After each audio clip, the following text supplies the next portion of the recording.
Didn't even ask me what I wanted. You made dumb assumptions. Clearly not your forte.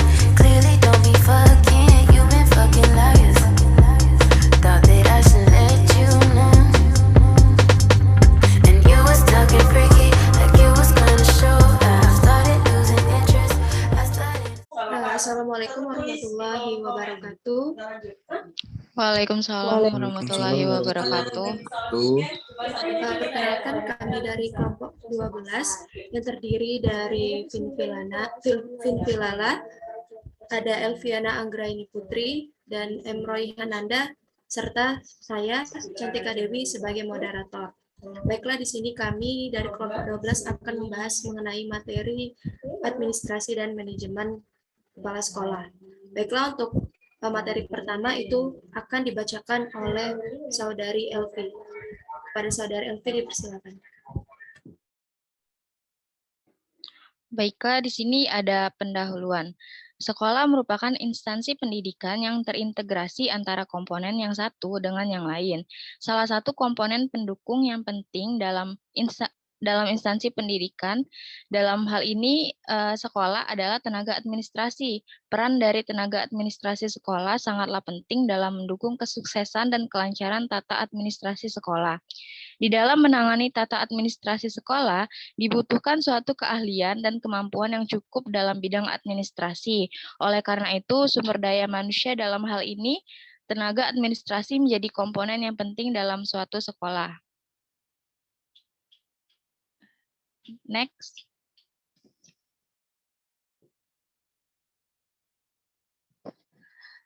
Rumusan masalah di sini ada 4. Yaitu yang pertama, apa yang dimaksud dengan kepala sekolah, yang kedua, apa ciri dan karakteristik kepala sekolah, yang ketiga, apa tugas dan fungsi kepala sekolah, dan yang keempat, apa program kerja kepala sekolah. Tujuan di sini juga ada 4. Yang pertama, mengetahui apa yang dimaksud dengan kepala sekolah. Yang kedua, mengetahui ciri dan karakteristik kepala sekolah. Yang ketiga, mengetahui tugas dan fungsi kepala sekolah. Dan yang keempat, mengetahui program kerja kepala sekolah.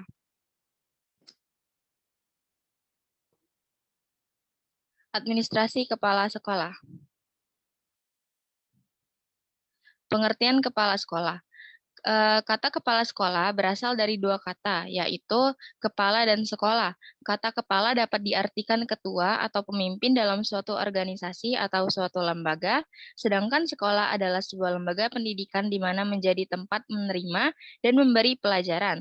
Secara sederhana, kepala sekolah dapat didefinisikan sebagai seorang tenaga fungsional guru yang diberi tugas untuk memimpin suatu madrasah di mana diselenggarakannya proses belajar mengajar atau tempat di mana terjadi interaksi antara guru yang memberi pelajaran dan murid-murid yang menerima pelajaran.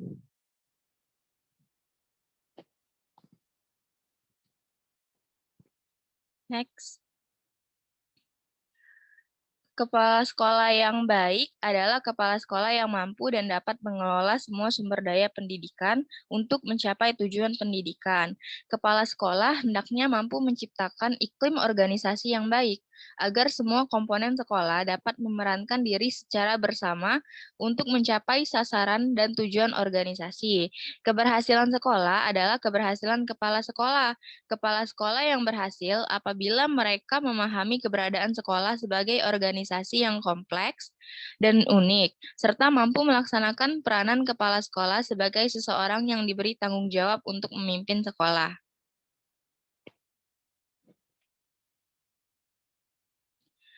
Lalu di sini ada ciri atau karakteristik kepala sekolah. Yang pertama itu secara umum terdapat 4 indikator pokok yang dapat dijadikan acuan, yaitu sifat dan keterampilan kepemimpinan, kemampuan pemecahan masalah, keterampilan sosial, dan pengetahuan juga kompetensi profesional.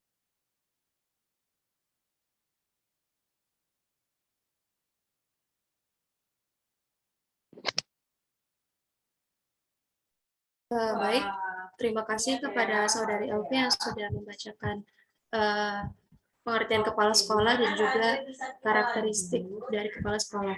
Baik, untuk materi selanjutnya itu mengenai tugas dan fungsi kepala sekolah yang akan dibacakan oleh saya sendiri.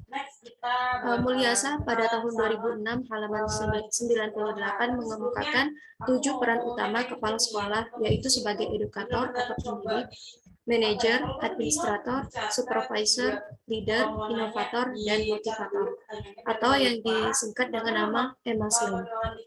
Next. Terus juga pendidikan, terus lebih minat daerah sama KWU, itu tuh nanti bakalan jadi model kalian untuk milih divisi kayak gitu. Jadi benar-benar disimak. Oke, boleh dilanjut. Kita bingung mau milih apa. Oke, silakan. Selanjutnya kita bakalan kenalan sama Kak Aji dan Kak Nur. Satu lagi slide-nya. Ya. Oke, terima kasih. Untuk tugas dan fungsi kepala sekolah yang pertama itu adalah kepala sekolah sebagai edukator. Fungsi sebagai edukator, kepala sekolah memiliki strategi yang tepat dalam meningkatkan profesionalisme tenaga kependidikan di sekolahnya.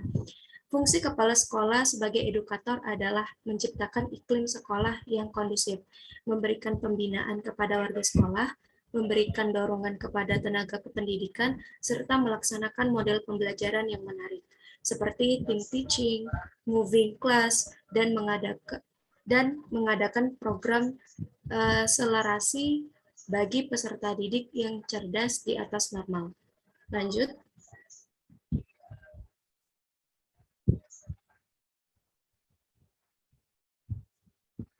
Untuk tugas dan fungsi kepala sekolah yang kedua itu sebagai manajer. Sebagai manajer, kepala sekolah harus mampu mendayagunakan sumber daya sekolah dalam rangka mewujudkan visi, misi, dan mencapai tujuannya. Kepala sekolah mampu menghadapi berbagai persoalan di sekolah, berpikir secara analitik, konseptual, harus senantiasa berusaha menjadi juru penengah dalam memecahkan berbagai masalah dan mengambil keputusan yang memuaskan stakeholder sekolah. Selanjutnya,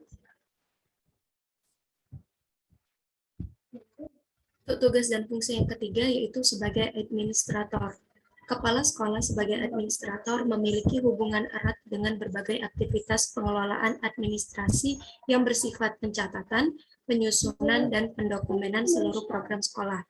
Perencanaan yang akan dibuat oleh kepala sekolah bergantung pada berbagai faktor, diantaranya banyaknya sumber daya manusia yang dimiliki, dana yang tersedia, dan jangka waktu yang dibutuhkan untuk pelaksanaan rencana tersebut. Di samping itu, fungsi kepala sekolah selaku administrator juga mencakup kegiatan penataan struktur organisasi, koordinasi kegiatan sekolah, dan mengatur kepegawaian di sekolah. Oke, next. Ini beda lagi. Baru kejadian terima. Untuk tugas dan fungsi kepala sekolah yang keempat itu sebagai supervisor. Sebagai supervisor, kepala sekolah mensupervisi pekerjaan yang dilakukan oleh tenaga kependidikan.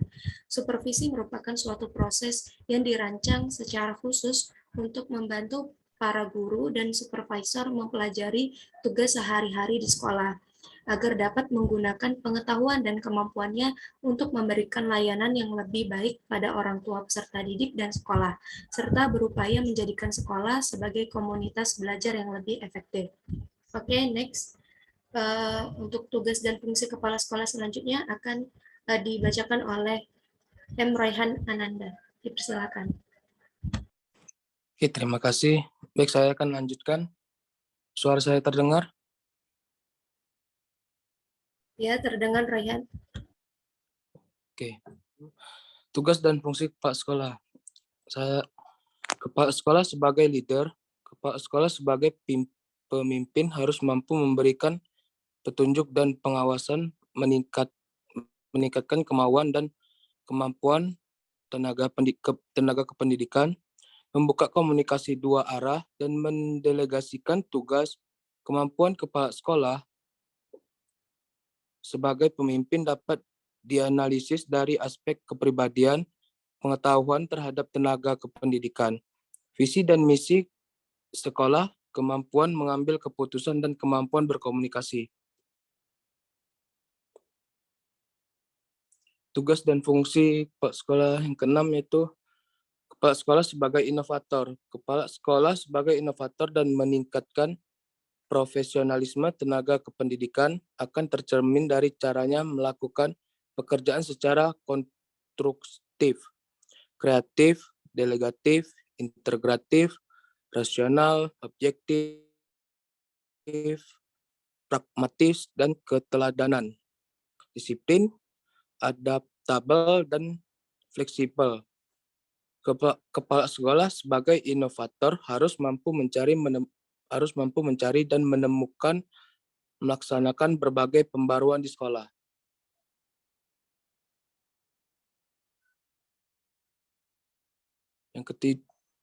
Yang ketujuh, kepala sekolah sebagai motivator. Fungsi sebagai motivator, kepala sekolah memiliki strategi yang tepat untuk memberikan motivasi kepada para tenaga kependidikan dalam melakukan berbagai tugas dan fungsinya. Motivasi ini dapat ditumbuhkan melalui pengaturan lingkungan, fisik, suasana kerja, disiplin, dorongan, penghargaan secara efektif, dan penyediaan berbagai sumber belajar. Motivasi merupakan suatu faktor yang cukup dominan dan dapat menggerakkan faktor-faktor lain ke arah keefektifan kerja. Bahkan motivasi sering disamakan dengan mesin dan kemudi mobil yang berfungsi sebagai penggerak dan pengarah. Baiklah, terima kasih kepada Raihan yang telah melanjutkan materinya. Baiklah, untuk materi selanjutnya mengenai program kerja kepala sekolah akan dibacakan oleh saudari Pinky. Dipersilakan. Baik, terima kasih moderator. Di sini saya izin melanjutkan materi mengenai program kerja dari kepala sekolah. Seperti yang kita tahu bahwa kepala sekolah adalah seorang guru yang diberi tugas tambahan untuk melaksanakan kepemimpinan di sekolah dan memiliki nilai lebih dari guru dan rekan-rekan sejawatnya. Kelebihan yang dimiliki bisa karena kesenioran, kecerdasan, bakat kepemimpinan, maupun kemampuan berkomunikasi, dan lain sebagainya. Kepala sekolah adalah seorang tenaga fungsional guru yang diberi tugas untuk memimpin suatu sekolah di mana diselenggarakan proses belajar mengajar atau tempat di mana terjadi interaksi antara guru yang memberi materi pelajaran antara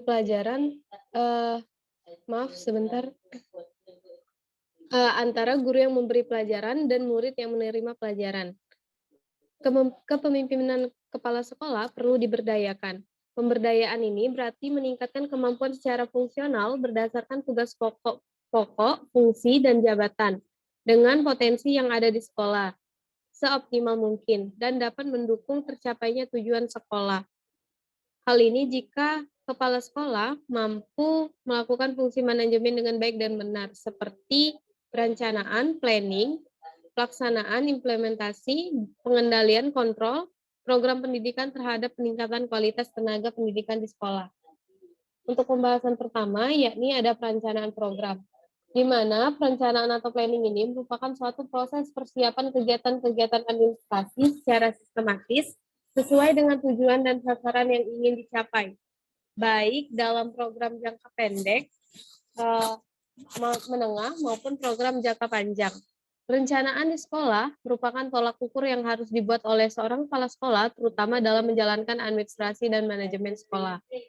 Yang kedua, itu ada pelaksanaan program, di mana pelaksanaan ini di dalam program pendidikan di sekolah merupakan tugas pokok kepala sekolah. Pelaksanaan kepemimpinan pendidikan ini sangat ditentukan oleh watak dan kepribadian seseorang. Apabila ia mampu berpikir dengan baik, maka pelaksanaan program ini juga dapat dilakukan dengan sangat baik. Selanjutnya, itu ada pengendalian program. Dalam pengendalian ini sering juga disebut dengan istilah pengawasan, terutama di lingkungan sektor publik pemerintahan. Pengawasan adalah seluruh proses kegiatan penilaian terhadap objek dan kegiatan tertentu dengan tujuan untuk memastikan apakah pelaksanaan tugas dan fungsi objek pengawasan atau kegiatan tersebut telah sesuai dengan yang ditetapkan. Adapun hal-hal yang dikendalikan adalah perencanaan program, pelaksanaan program, dan pengendalian itu sendiri. Dalam arti lain, pengendalian ini ialah memantau, menilai, dan melaporkan kemajuan proyek disertai tindak lanjutnya. Baik, sebentar. Selanjutnya itu ada program kerja kepala sekolah, tujuan penyusunan program kerja kepala sekolah. Penyusunan program kerja kepala sekolah ini bertujuan, yang pertama itu ada kepala sekolah mengetahui secara rinci tindakan-tindakan yang harus dilakukan sehingga tujuan kewajiban dan sasaran pengemban dan sekolah dapat dicapai. Memberikan arah kerja kepala sekolah dalam mewujudkan visi dan misi yang ditetapkan. Yang ketiga, memberikan arah dan target kinerja secara berkala. Yang keempat, memberikan arah bagi segenap warga sekolah untuk menjalankan tugas dan organisasi. Yang kedua, itu ditinjau dari prinsip penyusunan program kerja.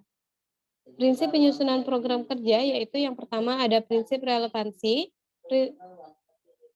Prinsip relevansi di sini yakni tuntutan ilmu pengetahuan dan teknologi, tuntutan dan potensi peserta didik, relevansi psikologis, serta tuntutan dan kebutuhan perkembangan masyarakat. Yang selanjutnya, itu ada prinsip fleksibilitas. Program kerja memiliki sifat luas, lentur, fleksibel dalam pelaksanaannya, memungkinkan terjadinya penyesuaian-penyesuaian berdasarkan situasi dan kondisi tempat dan waktu yang selalu berkembang. Selanjutnya, itu ada prinsip kontinuitas, di mana program ini disusun memiliki kesinambungan dalam kurun waktu yang ditetapkan. Selanjutnya, itu ada prinsip efisiensi, di mana program dapat mendayagunakan waktu, biaya, dan sumber-sumber lain secara optimal, secara cermat dan tepat. Selanjutnya itu ada prinsip efektivitas, di mana program disusun untuk efektivitas kerja organisasi dalam menjalankan tugas dan mencapai tujuan. Selanjutnya itu ada pelaksanaan program kerja dari kepala sekolah itu sendiri. Yang pertama itu ada menyusun perencanaan, yang kedua mengkoordinasikan kegiatan, yang ketiga mengarahkan kegiatan, yang keempat mengkoordinasikan kegiatan, yang kelima melaksanakan pengawasan, yang keenam melakukan evaluasi terhadap kegiatan, yang ketujuh menentukan kebijaksanaan, yang kedelapan mengadakan rapat-rapat, yang kesembilan mengambil keputusan, yang keenam mengatur proses pembelajaran.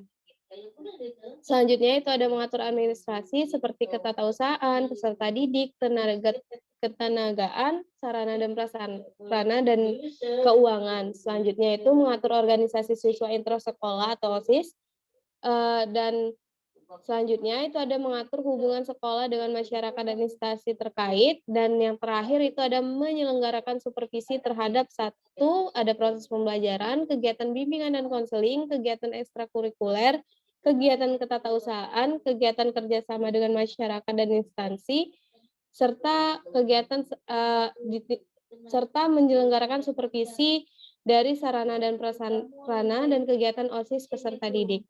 Mungkin itu saja yang dapat saya paparkan. Terima kasih, kembali ke moderator. Baik, terima kasih kepada Pinky.